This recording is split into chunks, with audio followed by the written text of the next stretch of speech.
I think I heard listening to Ambassador before, and he talked about the 2030 agenda, trying to stop Africans from immigrating to the United States or outside of Africa. While that is all fine and well, we've already identified that is the desperation. That is things that are happening in Africa, Nigeria, and a whole host of other countries that are driving our brothers and sisters to come to this shore. While we can't stop that when they are here, what is important now is that what we do with them when they're here. You can't send them back. Now we have to start working to find ways to help them. Now let me give you an example of why you ask the question, what motivates me to give? The philanthropy. I think every one of us, philanthropy is born in everyone. I don't think I have an exclusivity to it. But I look at it as the people or friends and brothers and sisters that are less privileged than I am. I happen to have schooled here, I work here, I've lived here for as long as I have. And I have come across in many walks of life our people, and I see how they struggle just to get the first job. I happen to be lucky. When I came out of college, I was hired, and since then I don't even know what it is to be on unemployment, to be frank with you. Now that we have our brothers and sisters that are here, and I say this in all sincerity, is to find ways, and for them also not to be shy to reach out to the people or those who have been here before them. We don't all have to go to universities. Quite frankly, as I mentioned here earlier before, I have Jamaicans, and I give them props for their strength, the ingenuity of trying. These are folks that came here like most of our current immigrants, have no education, have no skills, but somehow when they got in here, they found a way to learn the carpentry trade, learn the welding trade, electrical. They have businesses.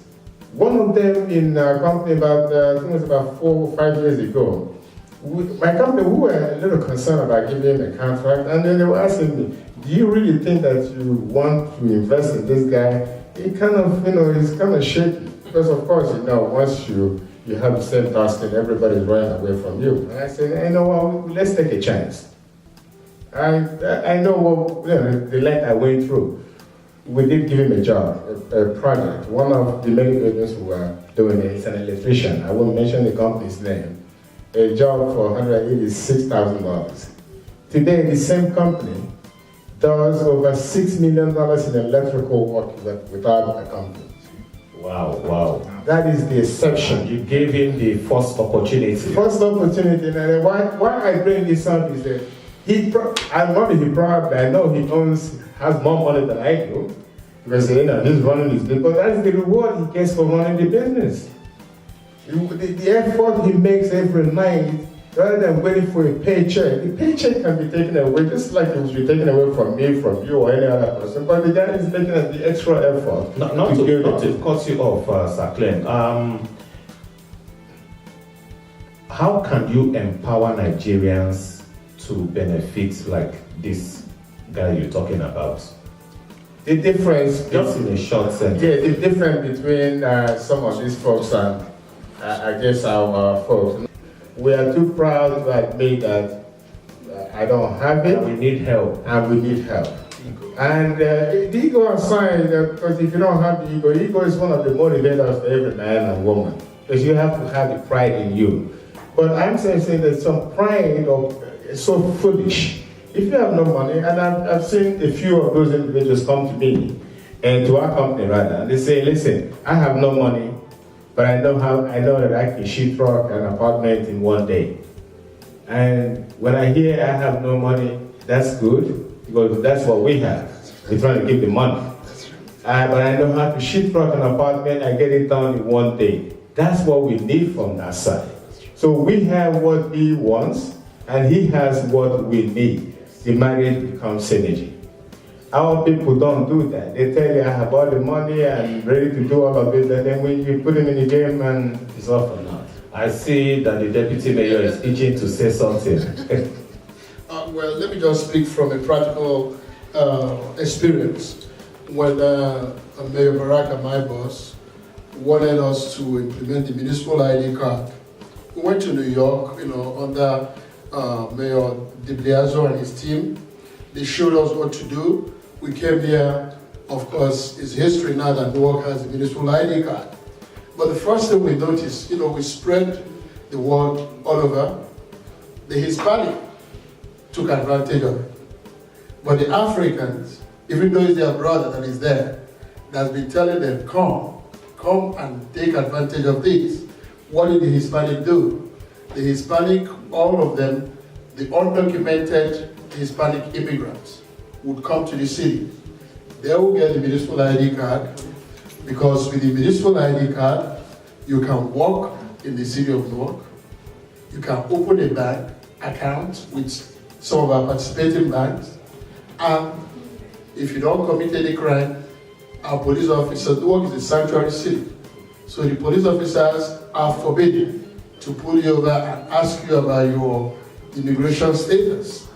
So the Hispanic took advantage.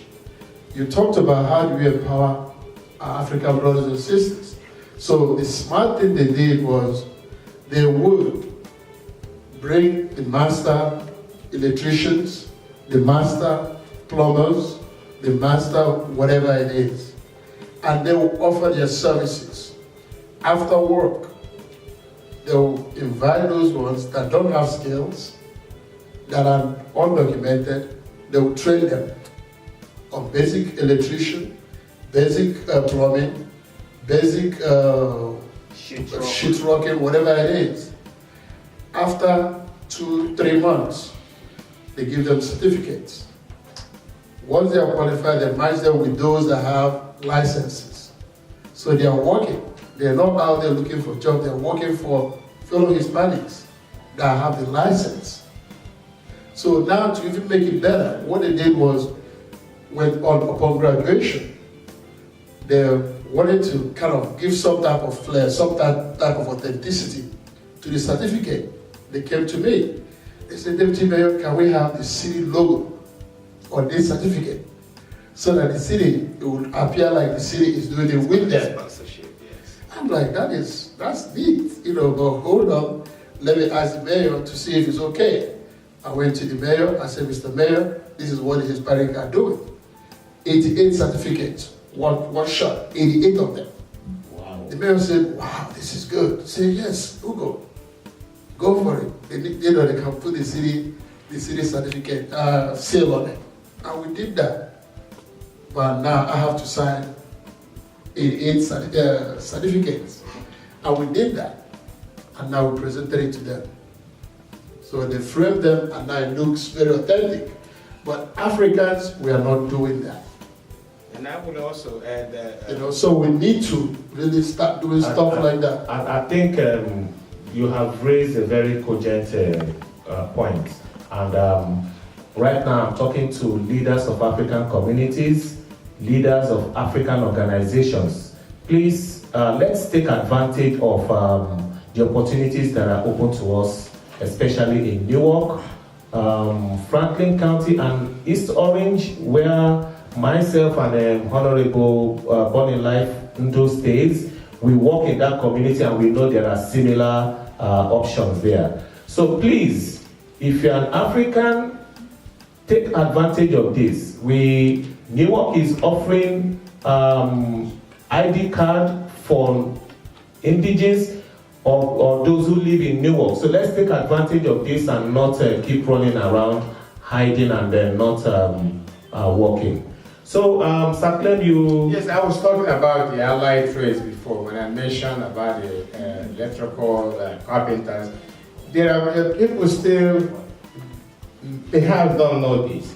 Most projects that are federal government funded by the Housing and Urban Development that are prevailing wage projects. I don't know how many people in the audience here knows that a carpenter earns $96 an hour. an electrician in the city of New York working on Davis Bacon prevailing wage project earns upwards of $137 an hour. A painter, okay, that the ones that, most of them have worked in their various forms, taping and plaster and painting, they earn upwards of $67 an hour before you start adding the benefits. These are professions, perhaps paying more money than the college graduates. Nothing wrong with going to universities, but I'm just saying that if you have come here, traveled all the way from here, you're tired of trying to go to school, you walk all the way through the deserts of Africa to get here, why waste the time when there's something else to do? Learn a trade, take off from there. At the end of it all, it comes down to money. That's right. You still need to have that money. If you came here for economic reasons, then take advantage of it, make the most money you can make. If you came here to go to school, read until you're Professor you can teach your right less than him. That's all. And at that point, let us hear from Sir Al. He too is itching to speak. Actually, what they have said so far is true. And you don't have to be in 4-year postgraduate schools to be as good as you want to be. To piggyback to what he just said, you could also develop these skills, as he said, faster by detouring, or what we call cooling off. You see people unable to make good grades at high school, which tend to really handicap their ability to go into 4-year college directly. And what is the alternative path for them? Is to go into 2-year colleges where they learn skills, like my friends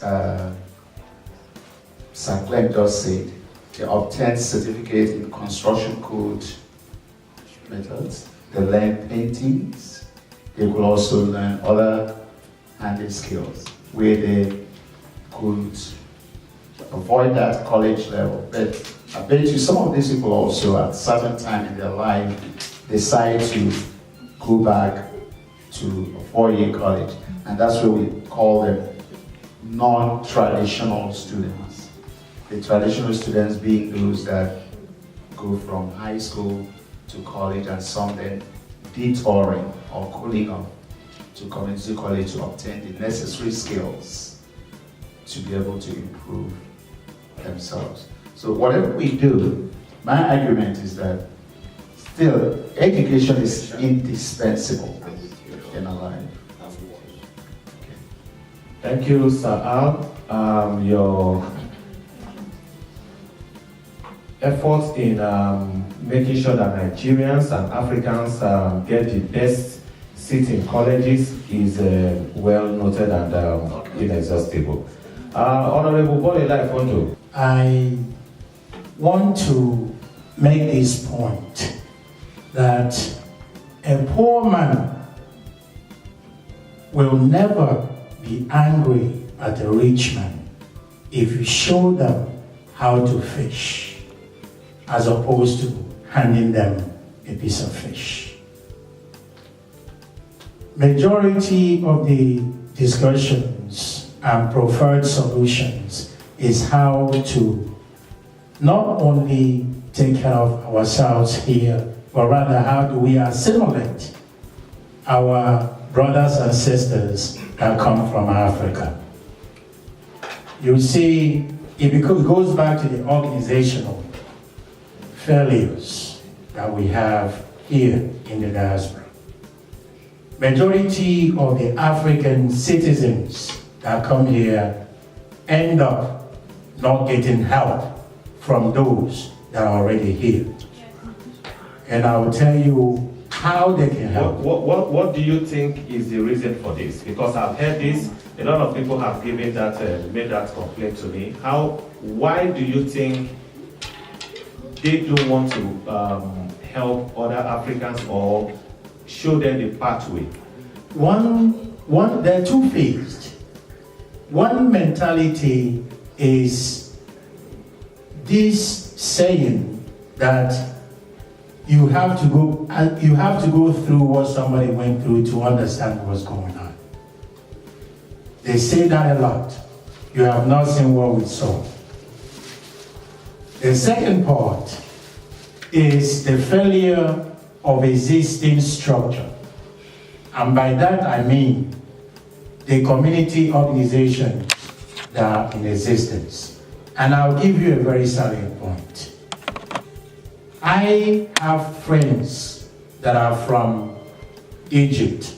I have friends that are from India. I have friends and colleagues that are from Pakistan and Morocco. In Edison, Indians began using organizations that they formed to own businesses, to own properties. When people from Egypt come, whether you have a job or not, they subsidize where you stay. Sometimes it is actually free. We have people in the cities here. We have organizations with actually money in the bank. Each of these organizations I mentioned have not less than $50,000 to $100,000 sitting in the bank doing nothing. You and I live in East Orange. We have just elected a mayor that knows us by first name. I have invited a couple of organizations here to come to East Orange. An average property in East Orange is just $100,000. These organizations can own one, own two, own three. If you renovate that, you have created your African center. Yep. You have created your Igbo center. You have created your Sierra Leone center. You can do the same thing in Newark. You can do the same thing in Franklin. Once you have created these centers, you have now within those centers, you can create your daycares. You now employ your own people. You can now open up more avenues for entertainment centers. This is exactly what the Indians are doing. This is exactly what the Moroccans are doing. This is exactly what the Pakistanis are doing. Today, the same people that started with the bodegas and all those things own quick checks. This Ramada we are in today is owned by the Indians, the same way they started. Now I'm calling for return to the basics.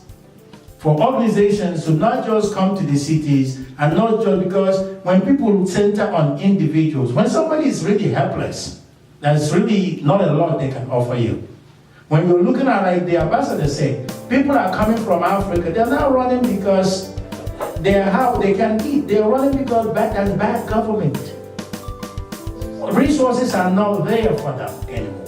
So they are running away. So what I'm calling for now is to refocus the organizational structure and the system of organizations to go back to the cities to own things. You cannot sustain yourself if you don't own anything. This is the first edition of a new program that will be coming your way every week. The name of this program is Issues That Matter, and today we are talking about community issues. Let's go to Sir Al Isee-cvic quickly. I will really link what he just said also to education, because I'll be emphasizing most of my discussion on education.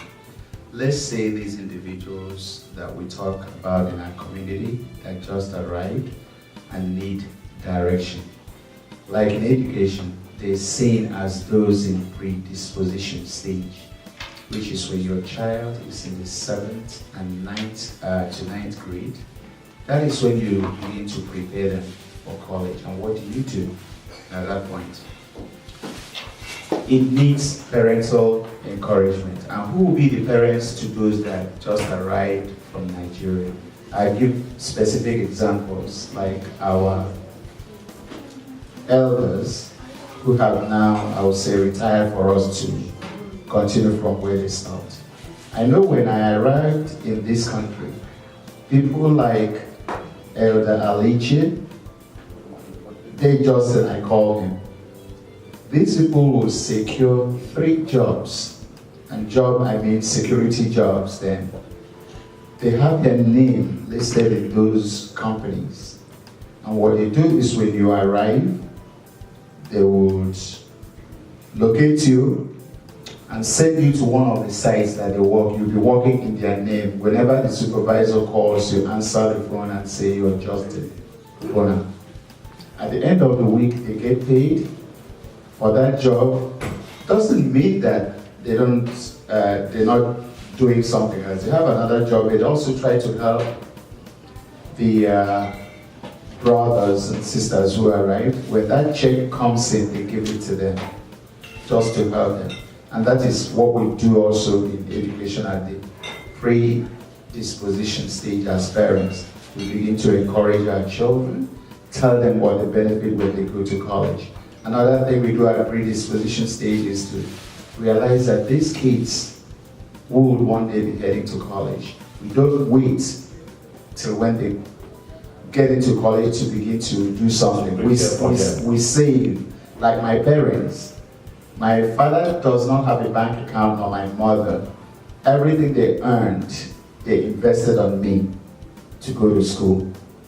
They saved and made sure I went to school. Hence, when I graduated, especially when I brought my parents here, my mom happened to go for interview for citizenship. And you know you have to read and write, but she couldn't. So when she was convened, I went in there and I told the lady that was about to interview her, I said, you know this lady you see here? She never spent any of the money she earned on her. She invested it in me. I'm her education. I'm her bank account. So that's what you do on predisposition stage. And that's what we could do for our brothers who just arrived. Whatever we do, especially realizing that we empower them, they will empower others also. Thank you so much, sir. So let's hear it from the ambassador. What we're trying to do is stop the bleeding, and the youth, you guys owe it to the next generation to, when I say you guys, to fix whatever is broken. We need to take that. I don't want to go into all the community work that we're doing, because it's a long story. But fundamentally, what we need to do in America is called results, where you lobby Congress and Senate to support education. Around the world, it's called world education. America contributes less than 2% of the world education to fund education around the world. If you want democracy to grow, you're going to have to start lobbying and learn a little bit about America's participation abroad. It's 0 to none. It's true. So my focus right now, if you want democracy, you can't sell democracy without the essence of democracy. It's not going to work. That's why the rest of the world is running to Russia, China. So we come here, we learn the basic of democracy. We're going to have to start pushing this institution. Your congressman, your senate say, look, this is the money you spend on education. The former president of Australia and the former president of England, Gordon Brown, the current president of the Education Forum is the president of France. And his assistant for this year is the president of Senegal. We had a summit in February. We raised over $1.3 trillion from now to 2021. America only contributed, I think, $180 million out of that. Why? So if we're going to grow, we want to push America here to support education. And that is our job, because most of those money that goes in the villages and impoverished Africa support education. And if America take US aid and only bring technical help, they give you $1 million. Classroom chairs, that's not what we need sometimes. Sometimes it's stuff that go back there, it's stuff that we don't need. So we have to be able to look at some of those fundamental help that we're getting. Is it really what we need? So the Sustainable Development Goal Initiative is looking at those things that are minor, but they are major, how we can change the course of education. Thank you so much. One of the factors that our people can take advantage of is vocational schools.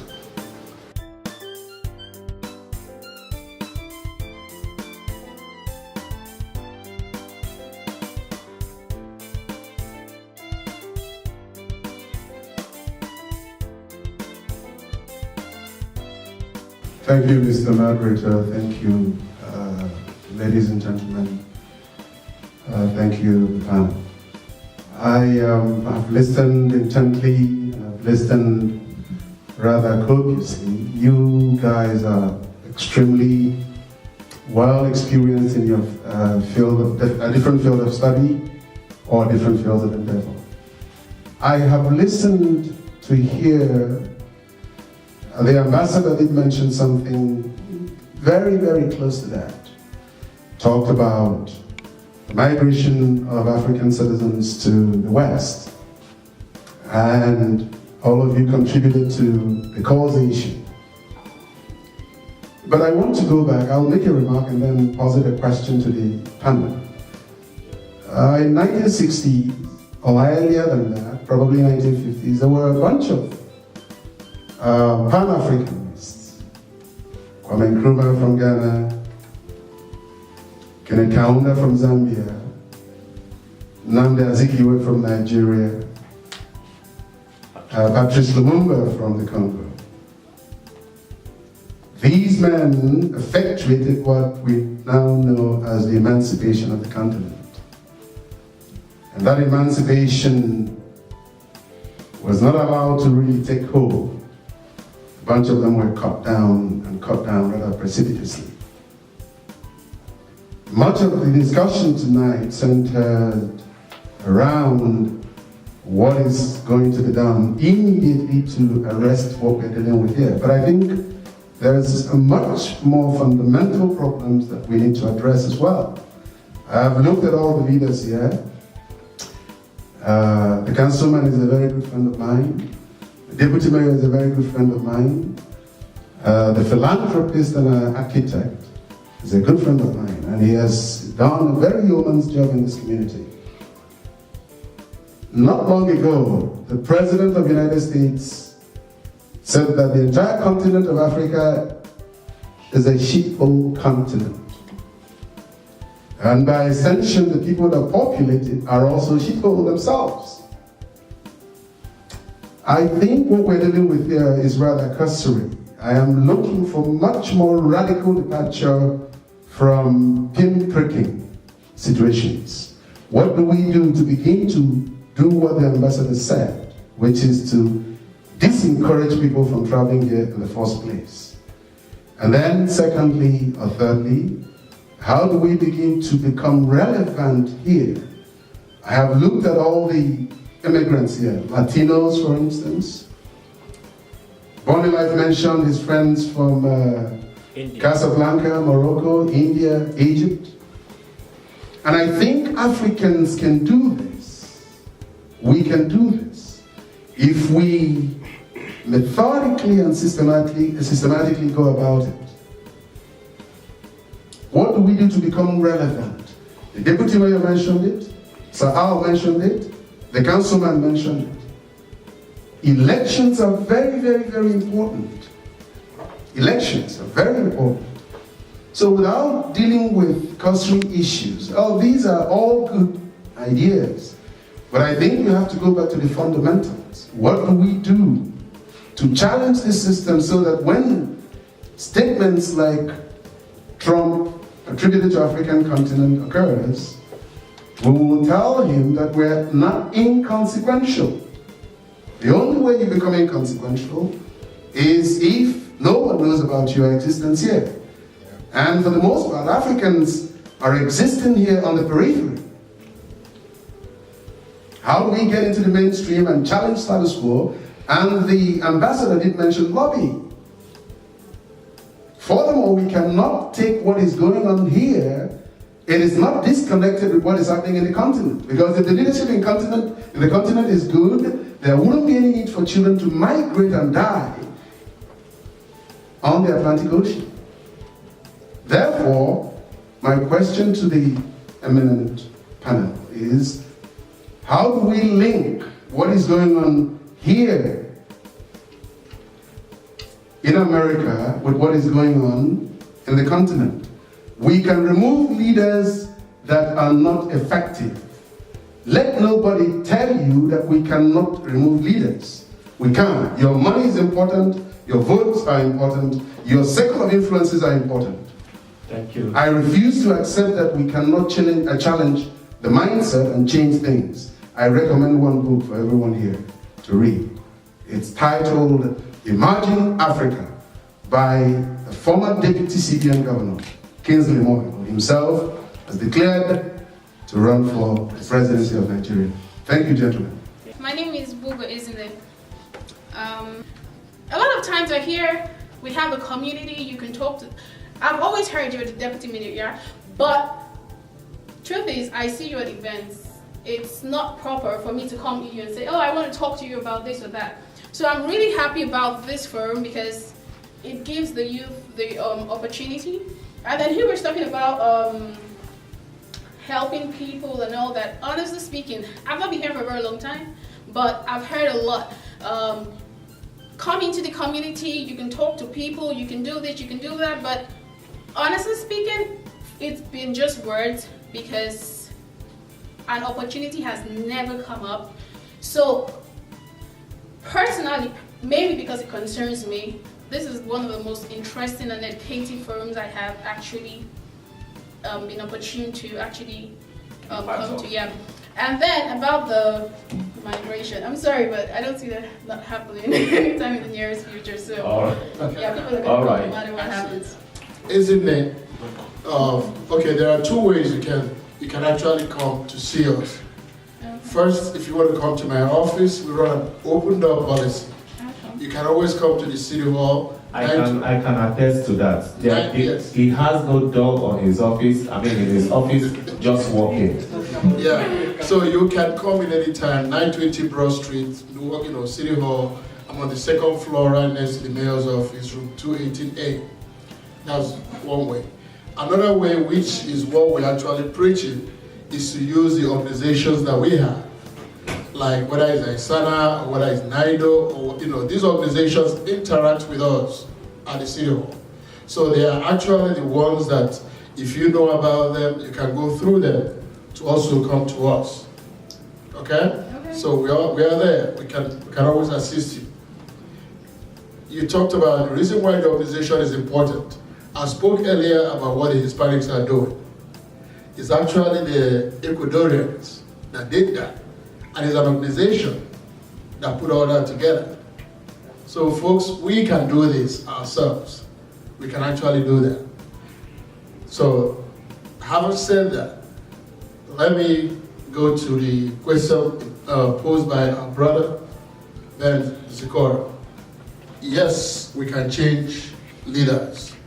The problem is in Africa. The problem is not about Africans being in the diaspora. But you talked about the Pan-Africanists, Isee-cvic, Jomo Kenyatta, Patrice Lumumba. You know what happened to these individuals, what the West did to suppress and oppress that uprising. The problem with us in Africa, mainly, I'm going to focus on the Francophone West African countries. France is actually the big monster that is holding Africa down.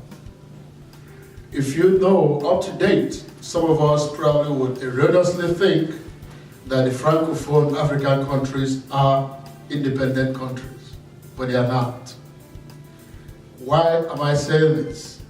France had them sign a colonial pact, which makes it hard for them to make certain economic decisions on their own.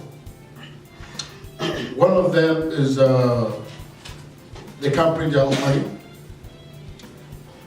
Their national reserves are kept in France.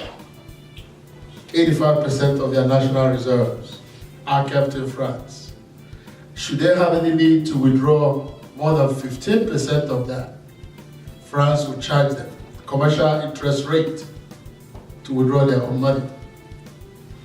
They cannot train their military officers in any other country except France. If they discover any raw material in their land, France has the right of first refusal. So if France doesn't want to mine whatever resources or they are not interested, they have to refer you to who will do that. So if you look at all of this, what do we need to do? I think the solution to Africa's problem has to start from us, the diasporan Africans. Just funny enough, when I'm writing a book, I came across this thing. Since then, I suspended this particular book I'm writing. So I'm trying to lead a campaign to the United Nations to call attention, I know it's been done before, but to call attention to what France is doing. Use the African Union, which the ambassador is also involved. So maybe you can help us so that we can begin to get this message across. Because I think if all the money that Francophone African countries are giving to France are kept in Africa, we can create jobs, we can make it possible for our people to remain in Africa and not to migrate. Thank you. Thank you all. Greetings.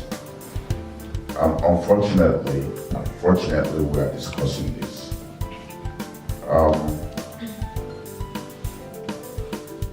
I will try to go back to what my sister Isee-cvic said, and the interest of people just migrated or who just migrated. We don't have resources. I don't care what you may all say now. We do not have resources.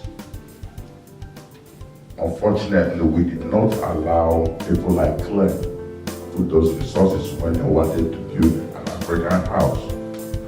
We don't have a place you can go and say, can I get resources?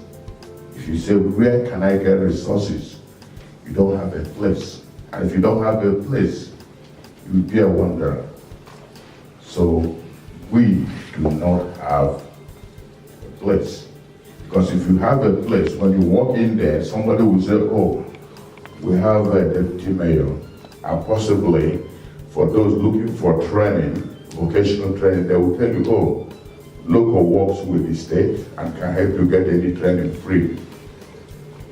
The second thing I would like us to look at is the question that said, how do we change Nigerians, us, the Africans, the new migrants? One of our major constraints is lack of patience. We don't have patience. We want to be rich overnight. We do not have apprenticeship relationship with the master. Because some of us come here, they will see Clement as Clement is now. They will not imagine what he was 20 years ago. They want to drive BMW, which he may not have paid one for. Maybe his company is paying for it. And we are in fast games. Then we don't have patience to learn these skills. We don't have this patience to be apprenticed. We don't have this patience to listen. Somebody will ask you, why didn't you do it? Why did I say that? 1995, before I came here, I was the director at SIO Industries. When I came to this country, I became a janitor at 10 Park Place. From janitor to front desk clerk to correction officer to a classroom teacher to what I'm doing now. But when people see logo today, they will see logo that I see now. They will not see logo as a janitor. So we lack that apprenticeship relationship. If you get it into what Clem said, I want to take a challenge on that Jamaican. Because he was willing, he has learned the basic skills. He has been trained through one process or the other. The next thing is our government. No matter what you do, Oga Clem said, if you are not in politics, whoever holds the power can liquidate you. You, your family, they can get you out of the way. So what does that mean? For anything to work in Nigeria and work well, there must be a policy change. And what is that policy change? That a teacher becomes a teacher and teach well. A teller becomes a teller and tellers well. Then you don't want a teller to be a carpenter. If a teller becomes a carpenter, that means after taking the house, so many people will die. So please, these are things we have to address. And also, we are still suffering from the colonial craziness. This colonial craziness is not only in France. Do you think Nigeria is free from Britain? We are not. Do you think Nigeria is free from America? No, we are not. So, do you think Nigeria can make a change in their governance without the influence of the Western world? Now the question is, how do we become our own masters?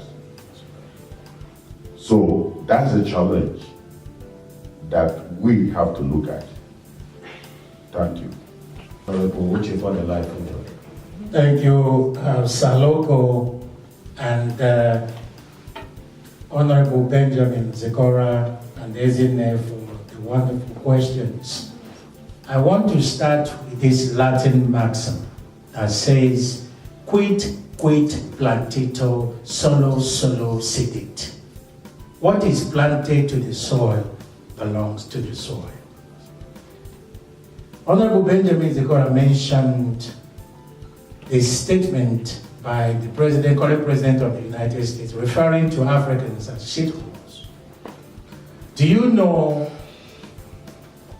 that immediately following that statement, there was outrage all over the world, including us, that have some network to organize some type of movement in the United States.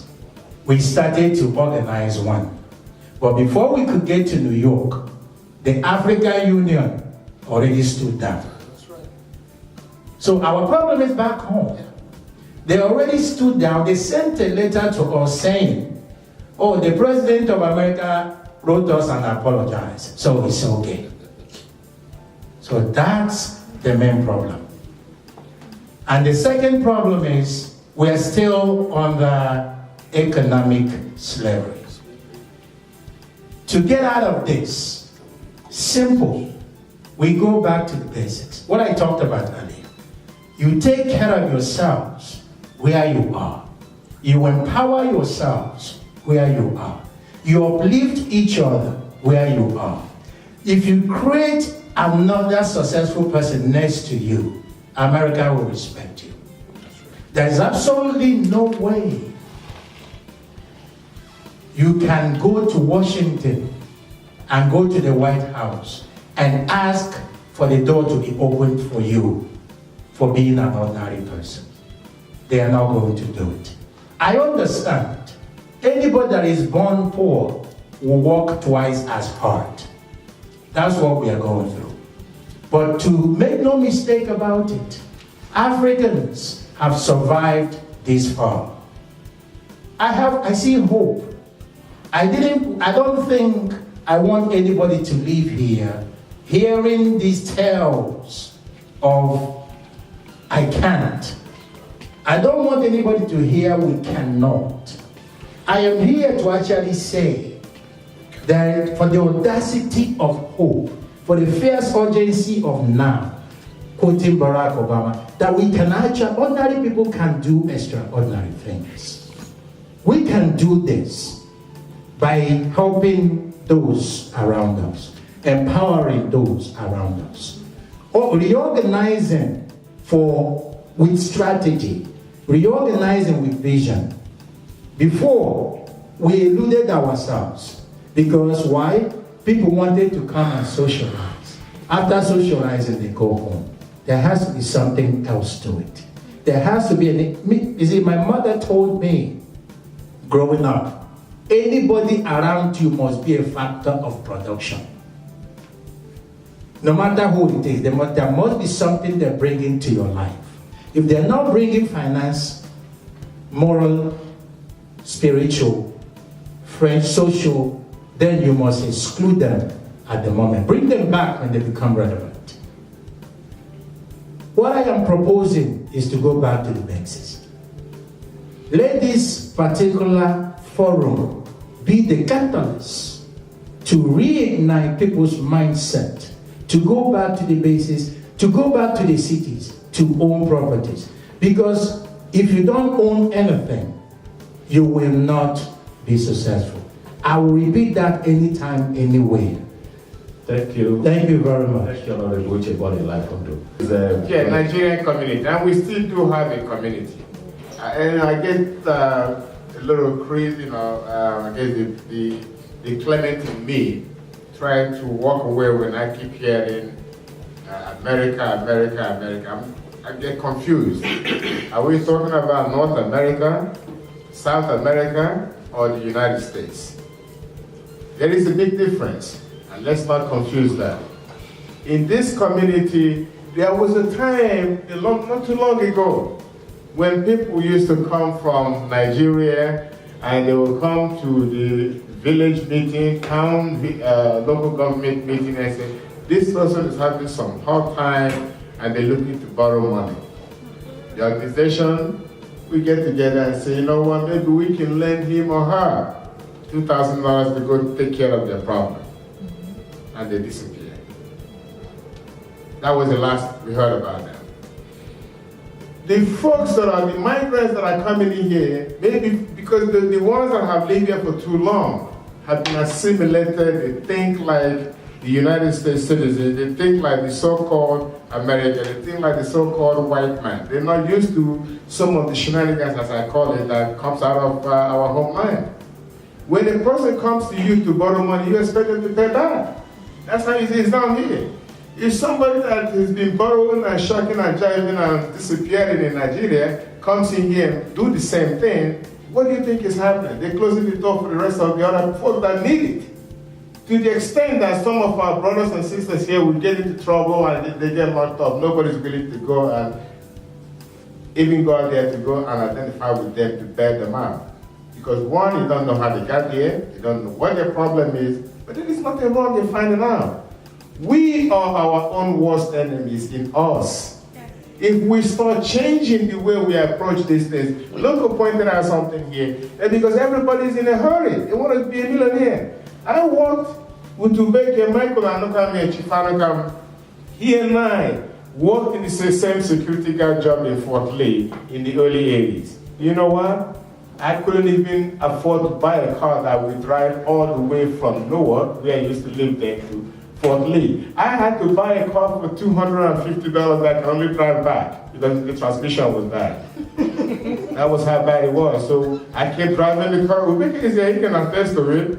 With my drawing board and my drawing sheets I was there in NJIT until I got the car to the premises. One, we have no guardhouse, so everybody has to bring in his car. That was why I had to go buy a car that can only go back because I needed a car.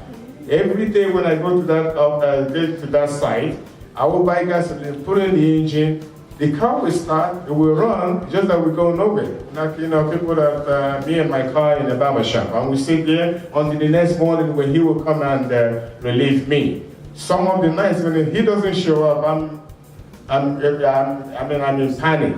How the heck do I go home? Because I know if he doesn't show up before my boss shows up, there's no way I'm going to be able to catch a bus from Fort Lee down here. Those are the trials that we all went through. I can tell you more and more stories. So pointed out a few of them. So these things weren't done overnight. Now, I went back again and I said earlier, and I said to the new migrants, education is good. Handiwork is even better. If you are tired of going to school and you want to go and make it fast, don't make it fast on the back of the people who are struggling to make it as well. Find your own way. Learn a trade. I pointed out here that welders make $140-something an hour. If that's something you want to do, fine. There are so many schools that do that. If you want to Lincoln Tech, right here in East Orange. If you want to be a carpenter. But the thing is this, because we're all needing something. And then when you hear the story, my sister, do not be discouraged. That we used to have a community and we still do. The question is that how do we bring everyone back into the same fold? But like I pointed that out before, I don't want you to keep thinking that, they told me that I gotta go see this person. Nobody's looking for anyone to become their slave. If you have an idea, if you have a need for something that you believe that he can help you with, don't be shy of it. Reach out to me. Myself, I said this earlier on before, unfortunately I deal mostly with companies. And I say that I am more interested in help. Well, if I help him in his company, get a business with that company, I'm also insisting that he empower those of you that are looking for employment. If I can't hire you directly, but at least I can hire him as a company, that he will hire you as an employee. It's not for him to go hire somebody else. And in the meantime, we are all within the same community. Tomorrow you see me walking around and say, you know what, I met him in New York. He's all talk, and no action. Yes, I can talk, but trust me, there is some action, but you also have to bring in your own game to the table. Thank you, sir. All right. Local, we have resources. We are resources ourselves. Using the example, the Hispanic example that I gave to you, it was individuals that organized. They were, because amongst us, we have master mechanics, we have master plumbers, we have master electricians, who are Nigerians, who are Africans. But the only thing we are lacking, We have designers. the support system is not there to organize and bring all this together just like the Hispanics did. And then we can begin to teach and train others, especially those that are undocumented amongst us. The ones that are documented can go to the vocational schools that you talked about, but the Hispanics did different. They organize the undocumented, train them on their own. Like we might not have Isana House or African House or whatever, but we have churches. I've been to Hispanic community, all they used was a church. That's where they train their folks. So we can use that until we organize ourselves better to buy African House, Isana House, or whatever it is. So we can actually do this if the organization will put all this together and get these individuals to start supporting each other. Thank you. The youth, get yourself together and do what you have to do as a community.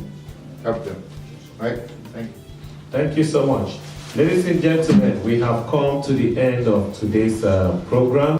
Coming to you all the way from the United States of America, our program, Issues That Matter,